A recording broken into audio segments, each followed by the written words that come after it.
chers abonnés, vous qui nous suivez sur M La Grâce TV. Merci de nous suivre, merci d'être toujours là pour nous. Les lots, tous un plateau merveilleux, mais la gracieuse. Nabi, tant bon moni, les lots ya.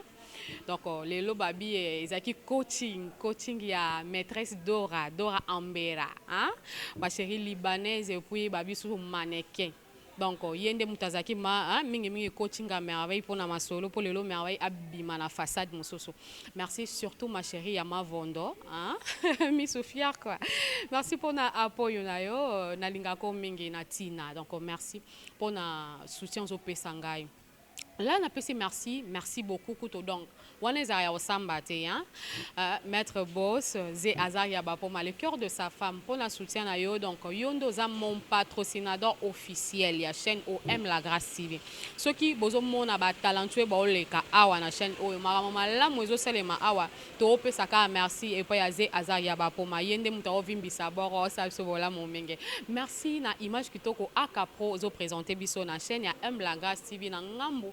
Il y a mokili mobimba pe ya M2 Pro tozo mona yo pe vraiment nkolo apambola mobali kitoko ba bi lèvres rose pona ba oyo balela ke moi trop donc abi mikolo comme na ba problème mingi donc tozo pena Wildy oyo azape ko cameraman babi pe na ngamu pe lisusu donc azo zaka moi ba maele belé alors le long de kana na annonçaki toza na plateau ya merveille mais la gracieuse tozana de konabiso Peter Moyo tozana ya chantre de l'Éternel à Evraka quelque part na kati ya ministère a TP déjà ba nzembo na ye en place ba plateforme ba téléchargement isoleka. Alors nanu pe amso bomone na ba interview taté mais lokola chaîne oyo M La Grâce TV eza wana pona kosunga ba ndeko nanu ba ebanité même na ba oyo ba ebana ba ya polele koya kolakisa talon na ba ona mokili mobimba lelo tozana façade musoso na M La Grâce TV poto lo ba mingete aka proko biso na chant to so na ndeko na biso o azali chantre de l'Éternel Peter Moyo poto beta ma ba kati toza awa poto beta ba kati pe comme moi trop Frère Peter, on a moni les lofto beta kuzu.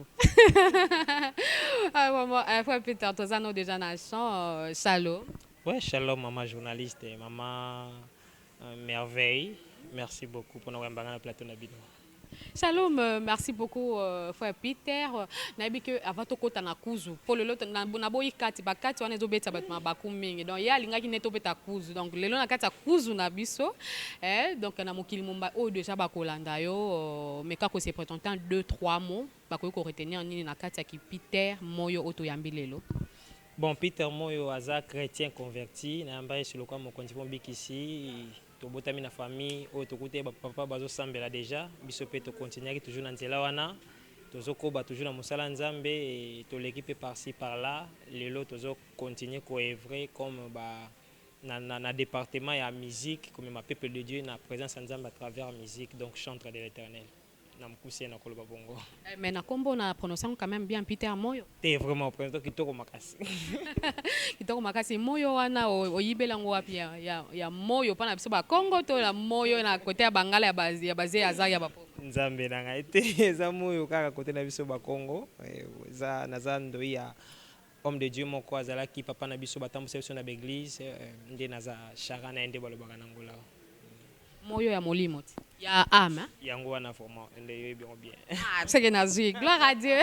Alors merci na bino obope sa biso ma attention surtout merci na ya Laure Swana gros bisous à toi ma chérie depuis Turquie na moni pe wana na kati ya Turquie nazo mona ka po bele beaucoup Turquie et puis na Grèce ngambo ya Grèce donc na bida mikolo ya Laure oza na ngambo ya Grèce donc ngani na sali confusion moi moké Laure Swana na ngambo ya Grèce ma chérie gros bisous à toi et puis na yo komona Turquois ya solo Cédric Nzazi na moni ope ozawana na moni lisusu Cédric Mika astuce Lubwe na kati ya kin donc boza toujours branché bino botu bolinga biso tozala toujours wana boyo ki ya Peter Moyo Moyo molimo donc veut dire lelo na ba ame belé toza Saint Esprit okitela biso na kati ya plateau alors frère Peter, yebisa biso na kati ya Angola quand est-ce que oye kokoma chantre ou soit obandaki on a kin ou bien ndenge nini mais quand un peu ko pesa biso moi éclaircissement moi moi boyebi moko boye sur carrière na yo ndenge bandeli ana kata Luanda. Ok, bon, normalement, koyemba to bandi yango depuis Congo na ba chorale na l'église parce que ngana mwana ya fait pas konza malamu. Donc to bandi on a bekodim, to bandi na bekodim to mati ba chorale a pour to bandi na ba district, ba to ba imam na zolo ba ba ni na zolo ba. Après wana to evra ki na ba groupe na l'église na biso to na difficulté moko nza malamu ezaka vraiment église ya instrument vraiment te. Kuni ala mingi ba mbunda maboko, santi ba louange bon. Ba variation ya ba voix. Vraiment. Donc kuna ezaki vraiment louange chopo kuna nzema lo mwana nyonso mobali fo ba beta mbunda. Donc ndenda na beta ka mbunda osana ide. Peter mbunda peli susu. Ah c'est que no yo luko pela ki Peter. Vraiment donc na nzema lo muto yekoli ko beta mbunda to beti mbunda ti lokola mbunda peza instrument musique et loko ngo bando kola kati na biso na koyemba ti to bando loka ba groupe to evre na quelques groupes après to évoluer ki na pasteur Michel Koussa oazo kamba groupe ya Ozana Singers na pesi mbote esika azali donc ti to longwe Kinshasa to ekoya na Angola wana 2011 nde bayambaki biso na église ya IPFA siko na tango na komi na Angola nde esika pena na kozwa temps ya koyemba mingi na instrument donc na église to za koyemba vraiment na instrument parce que tant to yaki église yaki na convention moko na stade ya stade na biso awa ezaki campagne à 3 jours donc tant to yaki to kokuta déjà mpepa campagne wana siko moto to utaki nango Kinshasa tant to yenango koto na campagne wana vraiment c'était formidable Na moto wana ka ya mbunda kaka. donc wana déjà to comme wana to comme ko yemba déjà na ba orchestre pa pasteur Michel Koussa donc après papa Michel Koussa nde to yaki siko awa donc na moto wana to na Congo tant to yaki awa en tout cas ezalaki elo moko extra ya extraordinaire to na ko Angola mbalama on événement munene to beta sidadela siko to beta ko 3 jours frère Mbuta azalaka invité parce que frère Mbuta aza parmi bateau na linga mingi siko tango azalaka invité biso to beta ki groupe église na frère Mbuta siko tellement animaki campagne wana na dimension moko c'était formidable premier jour c'était vraiment formidable bato bazo kita na bagradin bazo ya mbangu fo baya kopesanga mbongo créaki vraiment trouble au senti protocole kangi bato donc na troisième jour na obima campagne tu trouves que ba jeune talent bazo lando ba tout mais frère qu'est-ce que tu fais comment est-ce qu'on mécher comment est-ce que ozo sala pour campagne za la bouille ozo sandene moi je sais pas qu'est-ce que je sais donc à partir à wana pas to avancer jusqu'aujourd'hui to continuer à musanza mais na jour ango yo so comme to leka ki frère Mbuta na succès apparemment mkola on polia ki pe mbongo koleka ye non wana baza ba icône nde balobaka baza vraiment ba grand parce que mais balobaka élève aleka ka maître té ngai frère Mbuta aza mutu moko a inspiranga makasi vraiment aza parmi donc on a musicien on appelle ça un poste au banda oyemba boy en tout cas ça fait un bout à kamoko nga moto na mona ka j'étais vraiment émotionné ça m'a fait tellement du bien ko yemba na mutu moko boye na banda okanti est-ce que wa benga nga ka mokambi mais pourquoi comment mokambi okambaka quelque part bon pour c'est la mandeni na préparation activité wana nga na banda o DJ ba prière ya ba musicien siko yaye barate nga za musicien ono ka mokambi siko tango tokenda sidadela bon na boujaka c'est-à-dire la nelo moko ya animation mo fait Moïse Matuza sala Yesu di champion et donc le koana sikuta na beta kango siko muto bi oh mais mon camion comme ça na prier vraiment nzo kaza musicien ouais pas c'est comme ça que makambo e bandaka vraiment na Angola en tout cas angolais e ambanga bien pe fongole na ba porte mkolango ezaki pe na show chaleur mais to me kapé koyoka moi eloko moko ya frère Mbuta comme azaki pe plus inspirateur na yo obombami wapi papa nanga nakoluka yo butu pe moi lamusa elika na mitema ya bato biso tobelemi koluka yo wapi epai ozali zambe nanga naleli mpe mingi eyano te nakobengaka yo oya kosunga mponga nakoki lisusu te nalelie donc Nzembo ngo e wala ndambu tabena woni nzembo ngo besi na lela ngofa. donc wana eza banzembo ezaki so na yo kango na mélancolique ya majvelo na bi ko papa yemba bien. Papa imba bien mais na bike na ozongo na quelque chose faut bête la biso pene lo mo portugais joa na yo kaka ton na yo kiango oh na kumisinda abi mon frère Peter aza doué de talent bato nangola awa bandeko bino wat bolanda biso na ibisa bino ba talent e bombami na mboko nangola mais seulement ba producteur na biso bo pesa bango chance te to ebite bozo landa nini ko ke wela ko futa mbongo na ba Kinshasa bozo ba musicien ya kini boya kana bango aba beta tandis que biso moko a nangola na Luanda po ba auto zo yamba mingi mingi baza ma aya Luanda donc baza doué de talent j'espère que na ba o déjà ba o défilé na ba plateau na biso awa na M la Grâce TV même na ngambo pe ya M2 Pro TV ou soit pe na kati ya chaîne Ndombasi TV là je salue en passant bozo mona bango vraiment bo découvrir da baza ma ba talentueux ya osakana te mais seulement chance ndezo sourire te po na ba producteur ba ya ko produire bango mais tozo va pe lo ango te to luka pe ko fouiller na ba producteur bango mo ba mekana ko révéler biso qu'est-ce qui ne va pas avec ba frère na biso ya sur place po ba ko produire bango ba bimisa bango mais frère Peter quand on a le avant nous tokota na mozindo donc mozindo ba kuzu na biso to beta lelo na lingina no obeta la biso loko moko ya portugais jour na yo kakina au exemple na donc œuvre na yo mai na yo moko. Ah vraiment merci beaucoup. Nzamba inspiration nzembo moko po to chango esunga pe na bandeko ba ka lingala te parce que l'album to sali eza na 3 langues to mbi nzembo français to mbi portugais to mbi pe lingala po le sens que na ba titre différent ou bien le même titre mais au salango na ninga ba version différente te nzambe azanzamba minoko nyonso nzamba pesaka mutu na mutu selon doctrine na ye selon culture na ye donc ya portugais za pena nzema portugais na selon na lingala te kutu nzembo na banzembo sa portugais bato musubu na studio ba sanga ba oh yembo pena lingala nzembo eza bien nga biteo eza pona bandeko ya portugais donc nzembo eza toza na levanta na mileva. Bon, c'est pour ça que nous avons moko. Aujourd'hui, on a peine à écouter nga mozindo na malgré titre ndeka yezo ki mangai mais na boro na santa ki mo mélancolie mo bozaki très fort. Ah bon nzambe kaka songa bon ezaki mileva eza como o vento que leva as folhas me separa com a terra me leva nas dimensões sobrenaturais me faz chegar aonde está. Na tua presença quero morar contigo para sempre. Senhor Jesus, Jesus. Oh, Senhor Jesus, Jesus. Na tua presença me só me leva, quero ficar contigo, me leva, Senhor Jesus, meu Senhor. Wow! Nzambaza lokomo na sentir mo bon me leva donc meminga pe ko. Te nzamba pesa biso biloka bien. Nzamba pesa bani biloko mabete. Alors au titre nango me leva na inspiration wana vraiment utela kyo.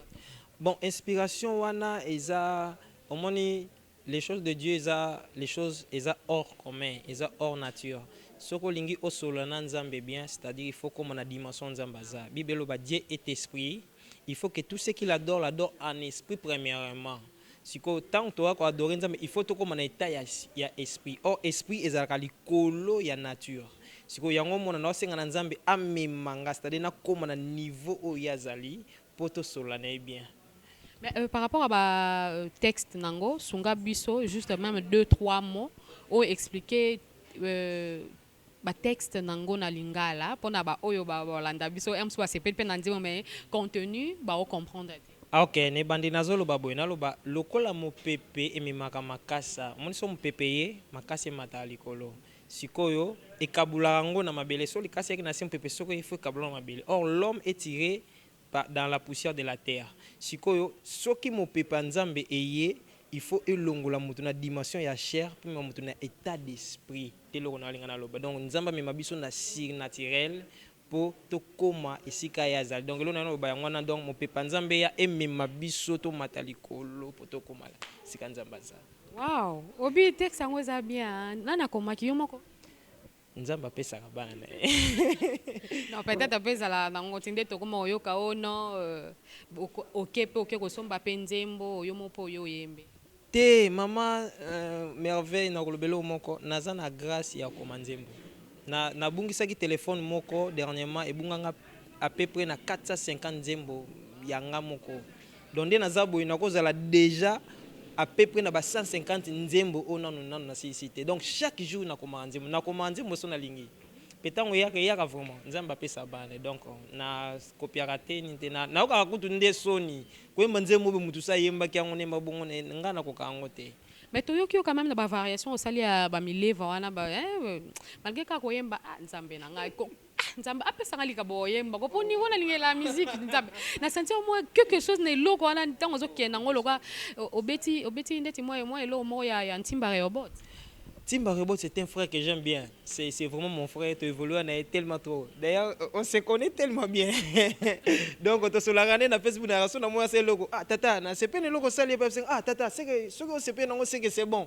Donc, des fois vraiment c'est un frère pour moi. Sauf que mutomta na particularité na mais nanzembo ya mileva c'est ezanzembo to kota mutu na attitude moko eza un peu hors commun. Nazolinga na memango avec na embango na ba émotion na ba sentiment donc na nyonso ezala concentré pour aimer quelque chose na pepa bana nzambe yango ki omo bongo.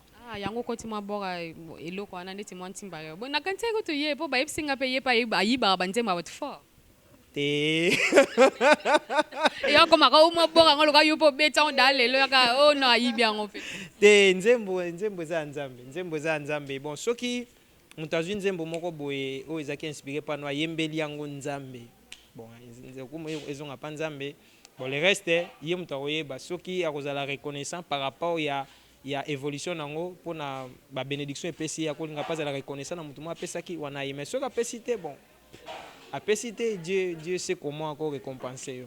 Et si opesa pe nzembo epa ya mutu ba frère na yo oyo encadre ka peu de fois ya musu bokutana pe na ba bino ba chant de l'éternel na mboko yo. Bon nga siko nazaka na problème moko naza na mwa difficulté ya kokutana mingi mais tosolaka na bandeko nyonso bien po na musala na salaka musala na ngai permetanga vraiment te na zaka mwa trop bon na nazwa occasion na te ya kokutana ndeko moko boye na pesa ye nzembo to asenga nzembo non te mais soki ye na pesa. Mais par rapport à musala na yo mais tant ba production siko e bando ya minene o mikabola ndeni otika musala on bien o continuer na kati ya musala ngo mais ozokendeka na ba production. Bon na musala na biso bakota ya demande soki problème moko eza vraiment urgent na kokota ya demande na musala na représenter na musala na ngatala problème na kute nango eza boye soki musala e permettre maintenant ndimi ki na sûr que ba permettre pour chaque fois son na 5 bon ba pesa nganzela. Merci beaucoup frère Peter Moyo mais frère Peter Moyo nini e anima ki yo bando yemba. Eloko animanga ko banda ko yemba eza eloko mo benazara nango. Donc na cause maladie na yemba kaka siko na lembaka ko yemba te ata soki naza na ba moment moko ya tristesse et le consolanga ko yemba na passa un moment un peu difficile des fois dans la vie mais une chose qui est vraie ko yemba ezala na ngai c'est un ami fidèle qui me laisse jamais donc yango moya ko tika ngo ezate donner na zaka boy na loba soki nzamba permettre bena makambo se comme je laisse tout je chante pour Dieu. Yeah. Oza na maître mon côté peut-être à Kambakio avant ya obimalelo. Oh ba maître basé belé ba nani? Oh ba maître ba belé papa Michel Lukusa za maître na ngali boso lelo soki na 8 ans ko nzembo parce que na vanda na makola papa wana il m'a donné vraiment des idées oh lelo na zaka soki nazo nzembo zo matana ba papa wana nzambe azong selaka wana maître alaxen ko nzembo na ba maître lokola ba Diego na Congo to ndoke ni pena école oh do mi re fa mi sol fa la sol si la do si re do mi mettre basa sanga exercice ba mettre ko ba Diego ba mettre Fernando arazawa azape na ngola to kana pese mbote mettre Fernando alaksanga ba notes sanga que non so lingo modilo longa na notes pour que ndé basala ka ba zonsa non ba mettre bazali yemo pa yemba ka frère Fernando Azawa oh Fernando azawa ayemba ka makasi kutu dongo ngako na opusa na te pembene nalinga opusa na te mais ala kiso ko yemba mokom na mboko pe po anite ko kanisa bosa fit tant que maître papa oyo encadre ki opende opesi témoignage te ndeko wana tozakane chaque fois na ba concert nyonso na beta azala et na studio oyo toza oyo na studio ayaki donc abetelinga pe mo guitare atenga pe ba arrangement to travailler na banzema tozakane d'ailleurs kutu to préparer le ton sala ba live mo boy na ye absenga moyo yande ni photo no sala ba live on habité mais il faut maintenant to bon sango si tout va bien ba janvier ba février to no sala na ba live c'est vraiment un frère mais oyebi quand même attendre mboni moko oui to sala ne pe featuring nzembo moko oyo kango zela wana siko esenga na meko kanisa mais nzembo oyo abeta déjà oyo batu bayebi ezaka nzembo nzambe na ngai asalaki yango na studio ya papa da déjà portugais meko zwanga tana meko kanisa mais na bosa nyango vraiment parce que c'est moi ta mais na yebi yango oyebi yango mais toyebi ke oza na makambo ebele surtout oza mpe na banzembo ebele na motu donc tocomprendre yo mais à part frère Fernando olobi ke no bozala ne mwa trop yaka koguide à part ye nzembo ya nani lisusu oyo na bafrère parmi bafrère ya awa ya ngola okokoyeba mikolo nazoka nzembo ya frère Nzita en tout cas ezosalanga be nzembo bayembaki na frère Michel Bakenda. En tout cas, dire vrai très clair, nous avons presque chaque jour, si on est en ndako na bio, nzamba pambola ndeko. Moi partie ni déjà kangi tokoyo. C'est comme le ballon des aimés belé. Dawidi na kati ya zamba, komisa kiye, classe nini atanga, bike nini, une chose comme ça. À part frère Nzita, toi bike frère Nzita okangi vraiment maloba te à part ye. Oh, mes frères Rehoboth toko boya ngote. Kerumia beza uzeyore kerumia beza seko na te wana ndo rouler biso wana franchement rouler biso te dis vrai na bosa ni malobela ndaka o Senhor é meu pastor e nada me vai dará ananguza na guia. Elle est sempre comigo. Quero minha mesa. Nebi que o convaincre nga te na ndimi kaka peut-être ba téléspectateur ba olanda biso ba ondima mais nga yo convaincre nga te parce que eza lokwa na obenga lokwa o rouler biso donc o rouler na ndenge nini donc maloba penzo yebite mais ndeti apparemment tiaka penza bandeko no cover monter eza boy na yo kaka banzembo siko eyokeli na ngai nde ezaka un peu différent na moto azokende kointerpréter na église ngai naokaka nzembo par rapport ya koyoka fond collègue a développé ndenge nini musique lelo ekomi na page nini ndeti frère nani frère Glody Kumbu nzembo na oyo ezosala succès mikolo oyo azoyemba na malasi na ngai pasi na ngai malasi panzani kozela te sala sikoyo nazobondela yo c'est ça nzembo bien. Merci beaucoup frère Peter na comprendre que okota apenda na ba texte ya batute mais okota ka na fond ya musique donc oyokaka no ka juste ba mélodie hein. Non, on force ya musique, ce n'est pas la mélodie. Force ya musique c'est un message. Message nini mutozo ya nango par rapport ya état de besoin église corps de Christ. Ngana yo ka penza ba message ya bandeko wana. Kozela te sala siko nazo bondela yo ya frère Glody Kumbu. Ya frère Kozo Rehoboth ayembi kerumi ya bensan. Na besoin lipamboli na ngai pesanga Samuel na ngai donc on a des obligations mo azo sengeza droit na ye pa na nzambe tozalaka na ba devoir na ba droit toza bana eza ndeti eloko ya kolia na ndako eza droit ya mwana il faut lia donc faut senga fena biloko kolia papa pesa ye donc c'est un peu ça frère Nzita vraiment c'est un frère nzembo mbina na frère Michel Bakenda nasuka nango baimbi nzembo moko ya eza nzembo ya interprétation baimbi yango et passé bien. Mais na yo ki ka ba frère ba sœur na yo ki te. Sœur Sophia. Oh, yo binzungera te. Te yo momo. O peut-être na bisika o kimela biso. Oh, Maman Sophia, tu es bien. Zungere, zungere, zungere, orgulho. Zandene pessoal. Nga na biso ko dai eloko na ozo beta biso. T'es portugais, t'es vraiment des problèmes. Wala makasi na biso lo ba portugais bi o ko service. Non. Sœur Christina, na okakaye. Nzembo nemba ya chama, mais na zone de temps qu'on mingi te. Sœur Christina, na okakaye vraiment, elle chante très bien. Kalinga bon makasi. Merci beaucoup. D'abord, comment on a fois plus tard, à obeta beta biso quand on ba ikuzu. Donc kuzu na ende yango ya obeta la biso ba kuzu na ya likolo. Mais na mona ki ozwa ki trophée mon boye, mais quand on expliquer biso, trophée wana mérite wana na mona ki na ba image quelque part, place au téléma ki osimbi ba trophée mon boye na bito mais ko expliquer biso on beto to se trompe pas ki na ba image, on beza ki yote. Te ngana na zi trophée te. So na zi trophée na oya so na l'accepter na trophée na zi te. Mais déjà na album na yo kombo na ngonene. Titre album est ça, Seul Jésus, volume 1. Ah, volume 1, c'est que 2 ça. Wana ekozala ti à l'infini. Volume 2 wana ndeko mema biso ti yeso akoya ko mema église. Volume 2, volume 3, volume 4 ti à l'infini. Apparemment yo ye na ba boule ya ale moloto. Te ale moloto te, mais papa ale moloto respect, aza papa aza modèle, en tout cas bravo. Nzambe amba molimo papa na esika vandi na atepe na kimia parce que c'est vraiment un grand qui nous a beaucoup aidé vraiment na musalo. Yende mutapesa ko ba inspiration ba volume 1, volume 2 to ke na l'infini.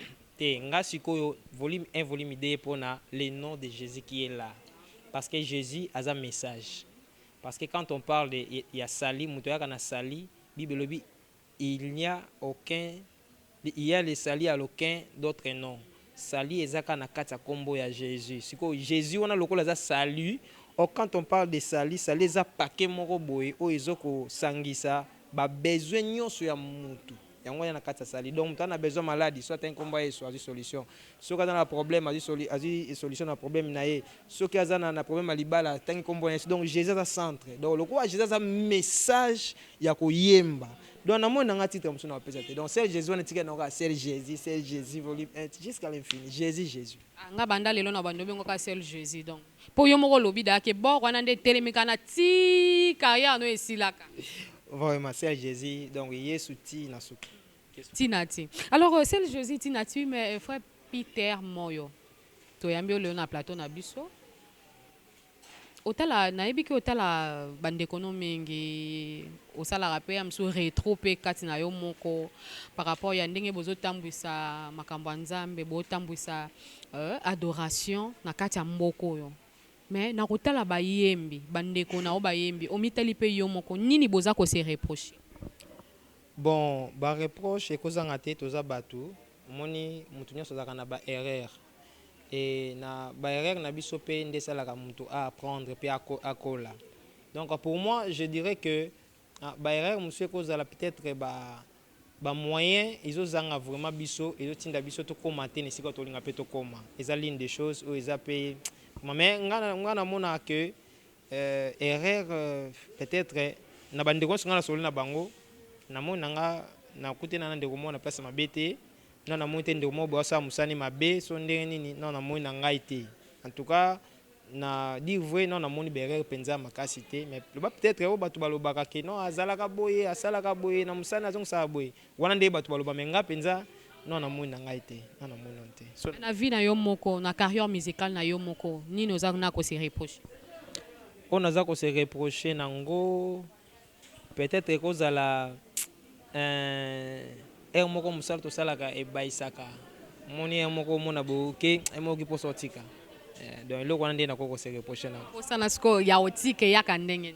posa na kotike ya tango okende pe no mwa makambo kaka esimba ka tendenge zo sengele simba mumuni ba complication moko buye okeboye bato mutazo compliquer place mo ba compliquer te ba compliquer par exemple boke betandu le place mo boye otambuli na groupe mo boye 8-9 personnes. Au fait, il y a transport, beaucoup de place en musique, 2-3 transports.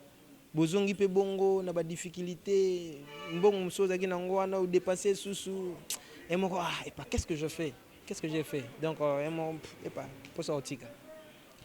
Mais tant que ça la musala yo okanisaka lifuti ezala mbe lifuti e wuta peut-être pas ya muntu mbe okanisaka ngo je fais juste pour Dieu pour l'Éternel et que récompense nango na cause ngo ya mususu na juste na vie éternelle. Bon yesu alobi boye Pierre atunaka yesu mutuna oyo abi yesu tolandi yo tokozwa nini eloko wana eza réponse penza yesu ayebisi alobi oyo atiki papa na ye mpe mama na ye bandeko na ye alandi ngai akozwa famille ya monene akozwa biloko ebele akozwa na bandeko mingi akozwa centuple awa mpe bokonzi ya likolo ozomona donc tozalaka na besoin ya mbongo mpona kosala misala moto akosa o te miziki oyo ozwi inspiration ya nzambe c'est bon mais kasi kende okomisa yango na studio kasi ekomela bandeko wana na studio baosenga mbongo to nakende kobeta kasi kuna koto paster ozobengisa ngai wana bamisien tovandaka esika moko te il faut alongwa kuna yabwe mpo tokangana tokeye kuna esenga mbongo donc ndenge bato mosusu balobaka évangile eza kofele ma évangélisation écoutaka donc esala biso bien soki bamoyen wana ekomomona esala bien pour moi pour tout ça. Mais na ndenge de jour bandi musala na yo eso okuta na producteur mbezo ko évoluer yo moko. Jusque là toza ko évoluer ka biso moko malembe kaka je sais que nzamba afongola ba porte d'une manière ou d'une autre. Otomona ki pe ba clip no quand même ezoleka na ba chaîne à libanda ya Congo. Pour ne pas citer aussi les notes to mi bateli kaka na ndenga bien to mone kama na ba chaîne na Congo ba clip no ezoleka mais ba force wana na pesa ki te ba force wana ezaka nde to bunda ka boye kolinga ka message yango ekoma pe par-ci par là nde yango to zo mekaka toujours ko beta ba porte ko faire avancer œuvre dans sens wana. Na sens wana mais na toyoki na milieu chrétien milieu gospel ya Luanda babi poison et comme bino ya makasi bino na bino bomotia na poison na habité ceux qui na ngambu na yo tant que chante de l'Éternel ils ont fait un peu partie ya gospel ya Luanda awani no koloba par rapport ya ba solo to ba sango o etamboli kati na bino ba chante de l'Éternel na gospel. Bon na oloba boy ba oyo bazo sala misala wana eza mabe ko bomande ko na yo pona eloko oyo yo yaki nango te okutiango na mokili après okufa okotika ngo donc bomande ko poani soki bozo sala misala wana botika toza bandeko na bino so nde tobomi ngai lelo na kufi yo ganye nini na nanga ka boy talaka nde na zabo nde ka to bunda biso bomi na oka ngai miyoto ata yo moko penza ozwa nini ozone eloko te so bosala ngo botika mais bible alobi quelque part alobi biso bato yambi Yesu alobi nzamba za na capacité ata tolelo ko mabe pe akoki obikisa biso mais soki place mon yebi que danger ezali vraiment en tout cas na okende te pona komi batela pona na yebi mais soki na yebi te Dieu est capable aussi de me protéger donc tokangama na nzambe sunga biso bao bosala yango boza conscient que botiela bandeko na bino biloko po bakufa botika eza bien te biso pe bao toyebi te tokangamaka na nzambe d'une manière ou d'une autre so batieli biso soki toza pena na relation bien na nzambe na capacité ya ko épargner biso. Amen. Donc nzambe aza na capacité nyonso tako beteli biso seul Jésus mais c'est seul Jésus titre monene eza na combien de titres ezo contenir? Il y en a 10 titres 10.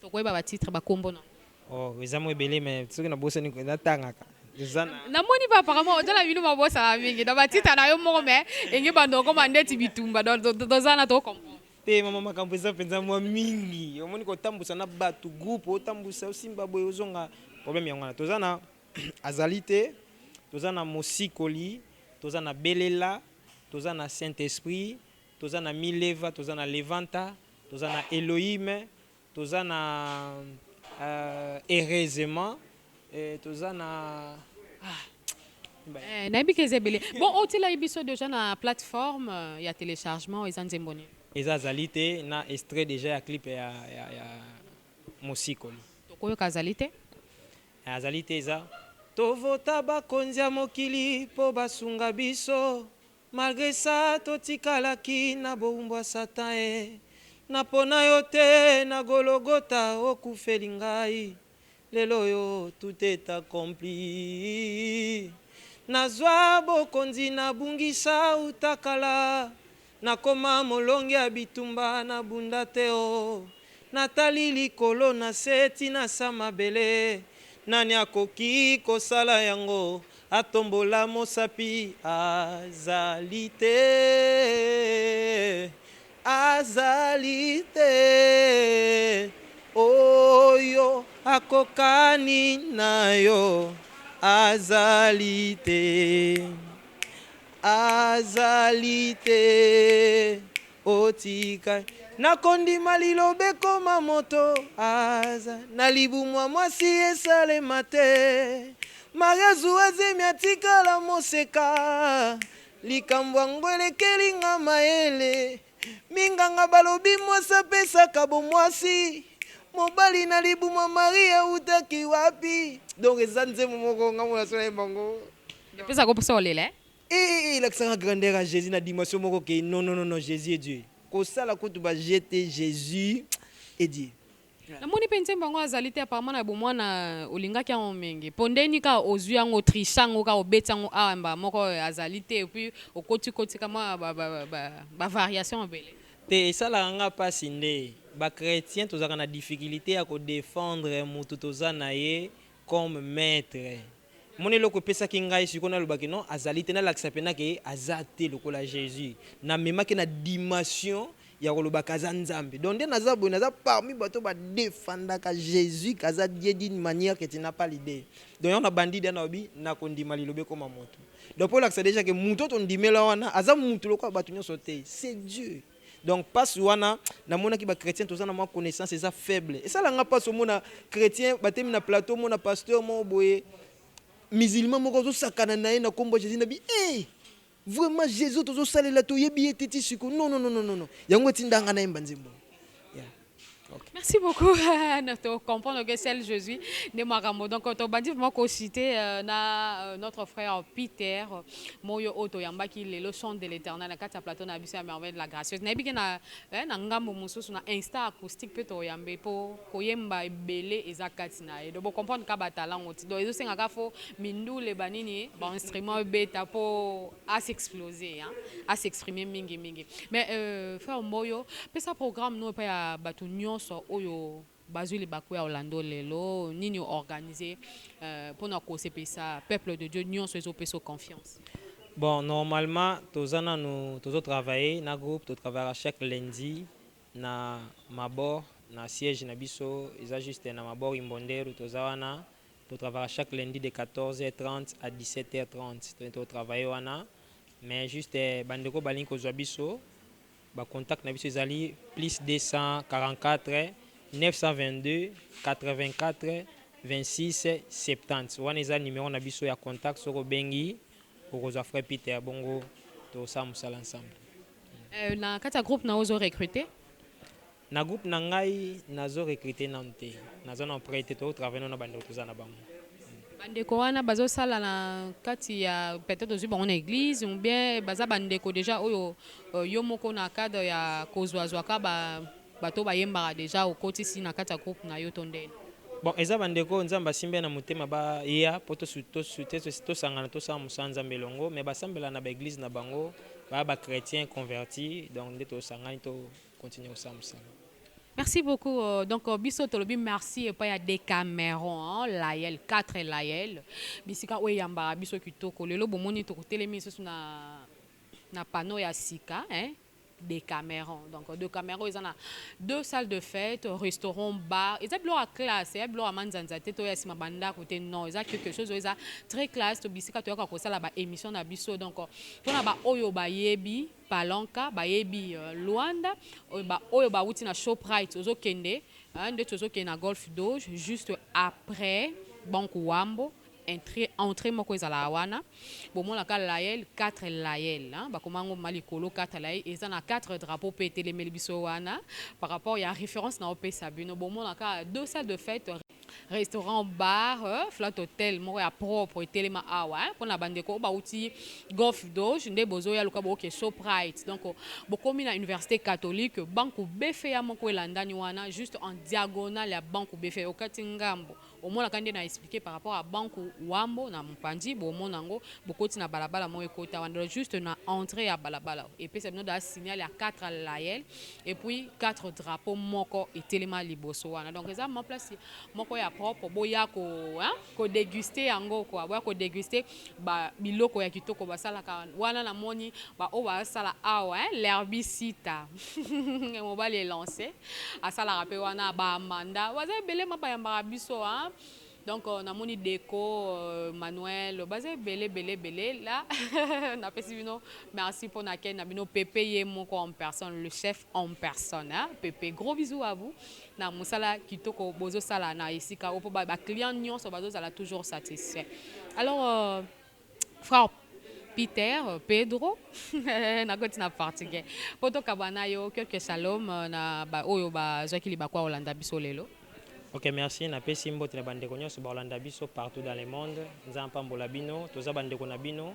Soki bo na besoin de soutenir biso, bo soutenir biso poto avancer to kende musika na musala o makambo ko sala na Nzambe zebele. Peut-être ba moyo zanga biso vraiment pour toko matin mususu bisika bandeko musu bazali. En tout cas na opesa mbote na papa na ngai wa boti nga papa Pedro. Na pesi mbote maman na ngai Alegria, na pesi mbote sans oublier wana za conseil na ngai papa na ngai. En tout cas batuloka ba prophète Emmanuel Eliaou Ndongala so badami balé na musalo to sala na keliboso. Prophète Eliaou mbote belé pa na yo na mama Forna. Pasteur Timothée Pedro Sikozali, merci beaucoup. Sika bobate la biso na papa Monige.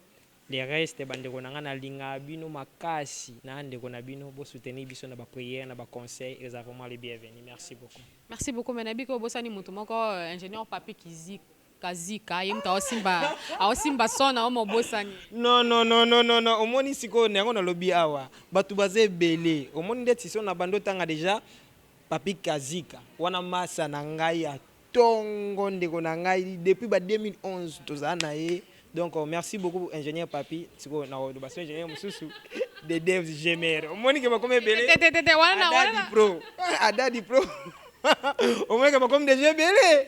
Donc je vous aime bien mes frères, ma frère Glody, ma frère Zita, ma frère Jacob, ma frère Chandelier, ma frère Ntimba Robot, je vous aime tellement fort. Vous êtes les gens forts ensemble avec vous, le nom de Jésus et qui est toujours les bossons. Amen. Le nom de Jésus qui est tout le beau. Moni frère Azanga Rando malgré azo kanga banzembo na bango te mais ba kombo na bango abwaki na ina simplicité. Merci beaucoup. Donc kanga na bo mesano nde na baka na ozanga te ngoya o koloba merci pour na bateau ba soutenir merveille. Merveille donc ba biazo komanga na bateau belé o bazo ba sima aka aka pro bilenge. Alors là je dis merci et pas à Adama Domingos hein, le luxueux donc vieux nabi déjà luxe et ça toujours mboka nos propres babi et mon nayo là na moni Sakima ya Alberto l'homme qui respecte les anciens décembre yango yonde ko promettait biso ya donc to zelo mala moté marokita lelo eza mbotama et là moi donc eza spécial joyeux anniversaire il y a Hugues Standard hein babi mon fan 00 les deux ambotama na vraiment donc to tombelo ba bonheur surtout ebele Hugues Mbeka Standard na katache congolaise là na moni suna katache congolaise na moni Simon hein Simon Modindu hein ye ouais te ka ba caméra bien ateka ba micro ya bien yene mutasala biso plus bolamu na kati ya chaîne oya M la Grâce TV na moni pasteur Philippe Lembe na moni pasteur Philippe Lembe makanga na kati ya Brésil motema ya maman Sifa na linga bino mingi maman langa na linga kayo mingi papa langa Philippe Lembe makanga na kati ya Brésil libota mo na pesi bino ba gros bisous Arsène Ndombele les députés na kati ya kin na pesi pe ba gros bisous na yo vraiment poser belé quand même mon vieux vieux nanga ya tongo Emery Musikita hein Emery Musikita hein vieux mon boy a relax belé hein gros bisous à toi mon vieux nabike ozala wana toujours pour na ko soutenir petite na yo Pétillon Madova hein, les tendancieux, gros bisous à toi, vraiment besoin nombreux. Alors pour lelo na boy vraiment kokota kota moi mingi Eric Kodak nakati à Londres de London. Merci pour na appui na bino. Poza ebele Alexis Yamamoto, l'homme de chaleur. Bozala toujours on a bokangali ya kanaka chaîne aime la grâce TV. Bo s'abonner massivement, bokozala jamais déçu. Au revoir au prochain numéro. Ciao ciao. Bye.